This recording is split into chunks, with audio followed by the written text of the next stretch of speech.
have Bakerz Relish in the studio, who normally helps us with this particular segment in the person of Mrs. Florence OFORI-AGYEMANG. Mrs., good morning. Good morning. You're warmly welcome. Thank you. How are you doing? Fine. Okay, and today Bakerz Relish is taking us through what we're looking at. The type of bread we're looking at this morning is tea bread, or the local breads. And I'm sure you and I know when we say the tea bread, the one that comes with the flour, the Galaxy it has all over it, and people buy it every time and want to find out exactly what goes into this kind of bread. So we're going to start straight away. I'm going to start by asking Mrs. Agyemang, is there, when we say the tea bread, what's this tea bread? What's tea bread? What's tea bread? Yes. I would say that. Why is it called tea bread? Why is it called Yes. tea bread? Exactly. I would say it's a Ghanaian version of what the French normally call the baguettes. Okay. Because I am. But the baguette is longer. And the tea bread is It's also long, yeah. Yes. But the only difference with the baguette and then the tea bread is the tea bread has a lot of it has a lot of salt, it has a lot of sugar, and then margarine. Okay. Whereas the baguette, no margarine. Okay. And no sugar. So Okay. I think it was a way of them having another version of our local. Okay. Yeah. Now, one would want to ask, I don't know whether there is, but would we say there's any history to tea bread as to how it started, where it started from? Is there anything like that, or you think we don't really research into these things? Yes, that's one thing we were discussing earlier. Yeah. We don't really research into our own cuisine, so it's very difficult to know why we started doing tea bread and why this and how it was done and what's actually with it. So there isn't much about the tea bread, but I think that it is a way of having our own taste and developing our own taste per the food that were foreign to us. Okay. Yeah. But as I'm just putting you on the spot, but as Bakerz Relish, would you want to start looking into some of these things so that we get some some data or something about them? Exactly. We're trying to do that. We're doing that with food research so that we could have some diary or something about journal about the bread we do, because as I told you earlier, we have where I was trained, every year there's a research into foods and all that. So it makes it very easier for others to refer always and to come up with better options of what we are having now. Right. Now, my next question is, what goes into the making of tea bread? What goes into the making of tea bread is just flour, and then salt, margarine a little, and then sugar. Okay. Yeah. Flour, salt, margarine, and sugar. Yeah, it's one of the easiest way, of trying to combine ingredients to make bread. So would you say it's the easiest kind of bread to make? I think so. Okay. It's not really complex one. Okay. Now another very next curious question is, you see most of the time we see most of workers are in a hurry to work. People are every morning we see people buying tea bread with the Hausa cocos and all that. How should they be eating? Is a morning eating of the tea bread very okay, or you'd advise something else? Yeah, I think eating it in the morning would be the best option as compared to eating it the day throughout. Because you're going to work with it, you're going to be very active, so you burn a lot of calories and then carbs as you go along. But if you eat it at night, you're just going to sleep, and then there isn't much activity, so you end up storing those kind of surplus energy that will convert into fat and then eventually start to bloat you. So I think eating it in the morning will be a better option.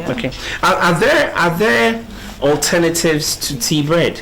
Are there alternatives? Maybe I'm not putting it right, but are there other?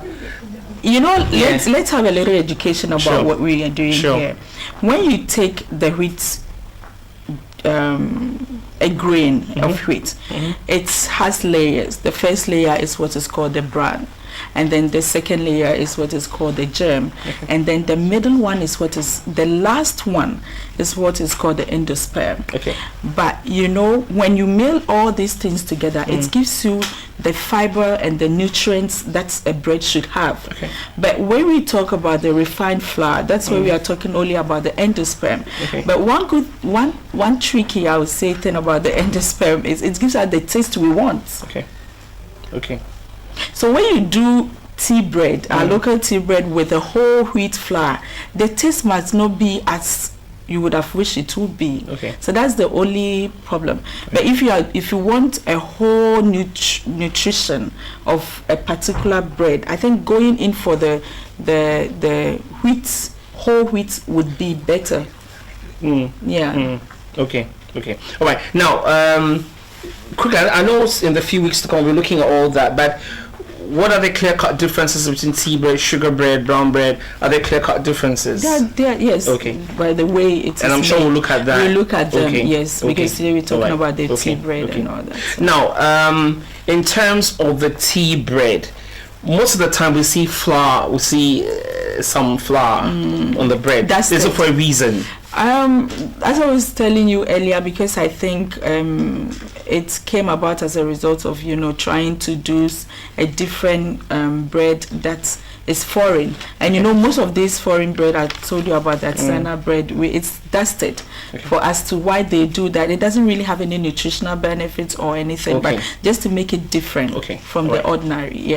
Now the next question is, people, most of you into baking, most of our health, those in health keep on telling us that we should do ABC, like we just had our doctors and things around, but they keep on saying that you do things in moderation. Okay, where comes to play the word moderation when it comes to tea bread, taking up tea bread every morning? Every morning wouldn't be a very good idea, because it can easily constipate you, and it has a high level of sodium.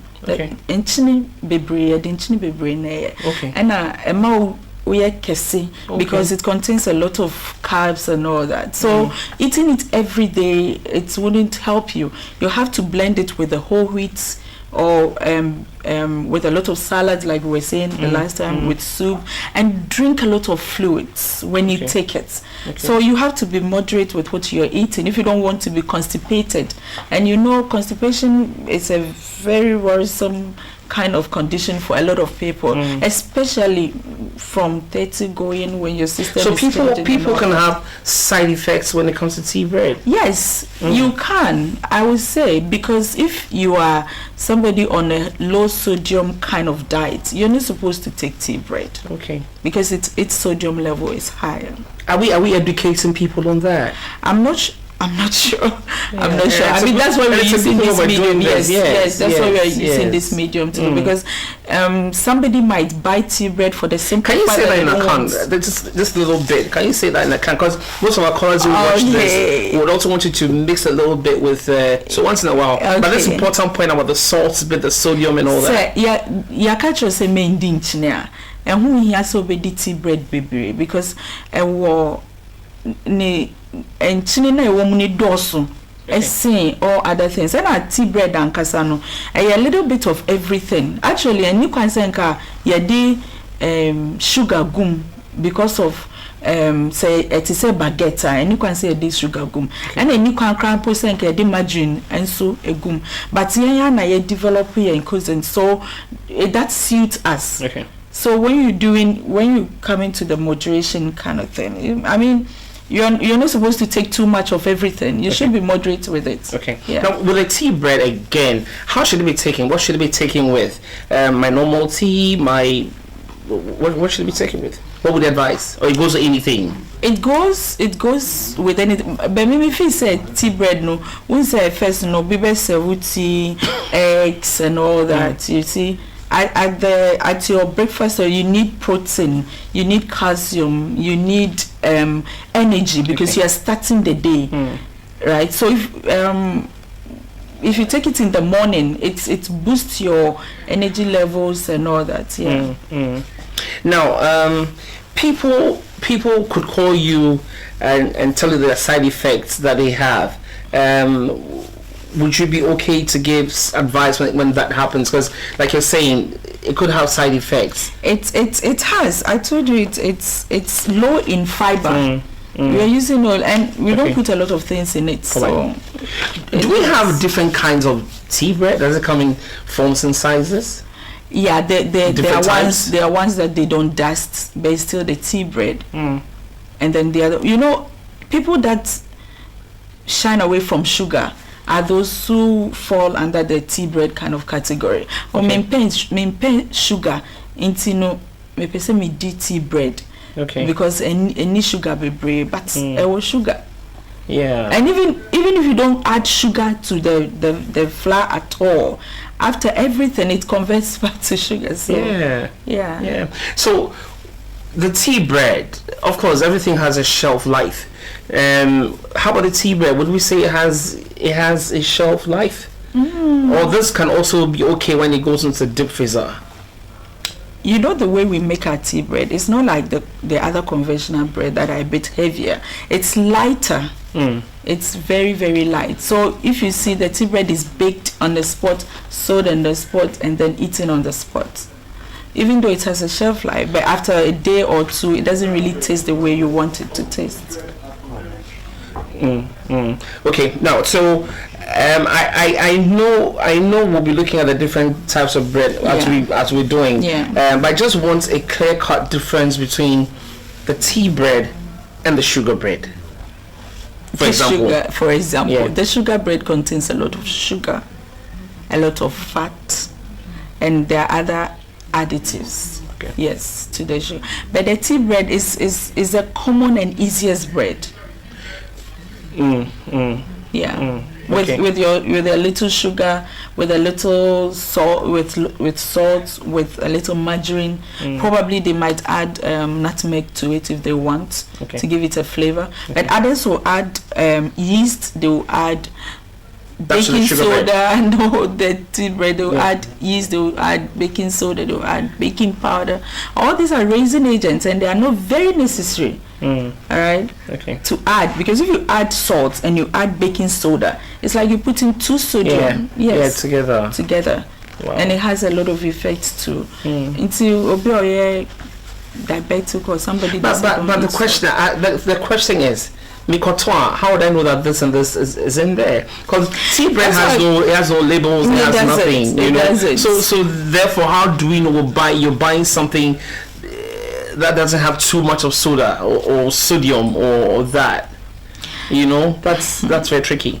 Yes, that's why I'm saying that, and I keep insisting that it's about time we regularize our systems, and everything that we do go through a certain system that will inform the public or the consumers that this and that and that. So we need labels on our bread. We need to regularize the baking industry in that respect, and then a lot of education should go into it, because for all you know, they don't know. You know, this kind of job is like apprenticeship.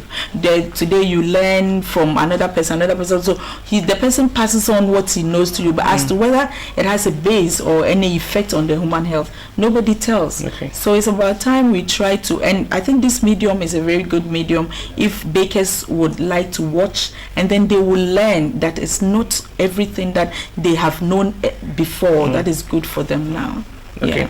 All right. So I'd like to announce the phone line. If you have any question for Mrs. Agyeman, you can call in and ask her any questions, or you can find her the Bakerz Relish. Do you do tea bread, or it's upon request? If you bring up a bag, we don't do tea bread. Okay. We don't do tea bread. Okay. By my request, you can do it. Yes. Okay. Right. So the phone line to call into 0302 770222, 0302 770222, 0302 770222. You can call in and ask any question you want to ask Mrs. Agyeman here from Bakerz Relish is ready to help us with some answers. If you have some suggestions for her as well, where you can find her. At the end of this segment, she'll tell us where you can find her and her telephone number as well. So I was talking about shelf life. If I buy the tea bread, like you told us the other time, I can keep it in the deep freezer. It will be okay. It will be okay. Okay. It will be very much okay for the next day. I know you don't want to talk about this, but I'm just putting you on the spot. Where we find most of the tea bread, right now, apart from mornings when we see it in the morning, normally around 4 o'clock, 5 o'clock, they get into from 3, get into 5. They see them carried in this rectangular box thing, and then it's all loaded and it's and covered and all that. It's very healthy. Uncovered is not healthy. It's not healthy. Normally it's covered, but you see that it's open a bit for people to see that it's bread. That is tea bread. I think we should find a way of, carrying the bread around in order not to contaminate it's with a lot of other please things. please hold on. We have Nikwe from Sakumola Estates. Hi, good morning. Good morning, sir. How are you, sir? I'm fine. Okay, Thank please you. go ahead, sir. Yes, okay. Ask Madam, please. I'm a diabetes, and I used to use this kind of tea bread plus my oats in the morning. Now the way she talks, now my heart cut. So can you see? Don't let your heart cut. Okay. I take oats and then brown bread. Even it is ready now for me to take. So what is your advice, please? Okay. And how can I buy the bread from her? Okay, you heard that? Okay. Yeah, I did. So what would you tell him? He's a bit scared now. You know, He's diabetic. He's Yeah.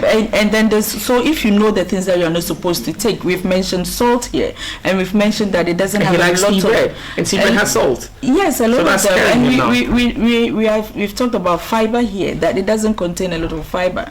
So if you have to switch to a more healthier option like the whole wheat bread, then that is very good for you. Yeah. So where can he get the whole wheat bread?